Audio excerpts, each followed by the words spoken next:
लातूरमधून धक्कादायक बातमी समोर येते। लातूरच्या ढाळे गावात 4200 कोंबड्यांच्या पिल्लांचा मृत्यू झालाय। कावळ्या पाठोपाठ कोंबड्यांचा मृत्यू झालाय, त्यामुळे आता खळबळ उडाली। लातूर जिल्ह्यातील दुसरी घटना ही उघड झालेली आहे। पशुसंवर्धन विभागाचं शीघ्र कृती दल घटनास्थळी पोहोचलेलं आहे। आताची सर्वात महत्त्वाची बातमी, लातूरच्या अहमदपूर तालुक्यातील ढाळेगाव येथे बॉयलर कोंबड्यांच्या 4200 पिल्लांचा अचानक मृत्यू झाल्यानं एकच खळबळ उडाली आहे।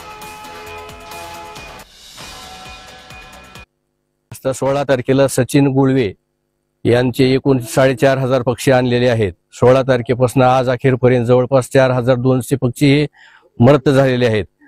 प्रत्यक्ष पाहणी केली असता थंडी खूप प्रमाणात असल्यामुळे आणि लाईट गेल्यामुळे व त्याला उबदारपणा न मिळाल्यामुळे सर्व पक्षी एकत्रित एकावर एक चढून गुदमरून मेल्याचा प्राथमिक अंदाज वर्तविण्यात येत आहे। तरी देखील आमच्या पशुसंवर्धन खात्यातील अधिकाऱ्यांनी पक्ष्यांचे नमुने पुणे येथील प्रयोगशाळेसाठी तपासणीसाठी पाठवलेले आहेत।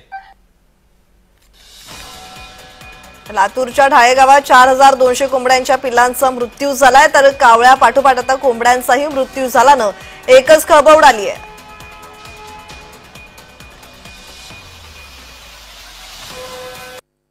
काल 22 तारखेला पशुवैद्यकीय अहमदपूर या ठिकाणी ही माहिती कळवली। त्यानंतर पक्ष्याची मृत्यूमुखी 4200 असून त्याचं अद्याप कारण समजलं नाही। आता तपासणीला अहवाल दिलेला आहे।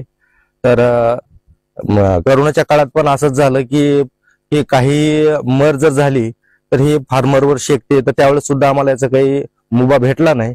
तर एक पशुवैद्यकीय अधिकारी साहेब आलेले आहेत, तर यांना आमचं थोडं बहुत जे काही नुकसान झालेलं आहे याच्याबद्दल पण त्यांनी विचार करावा असं विनंती करतो।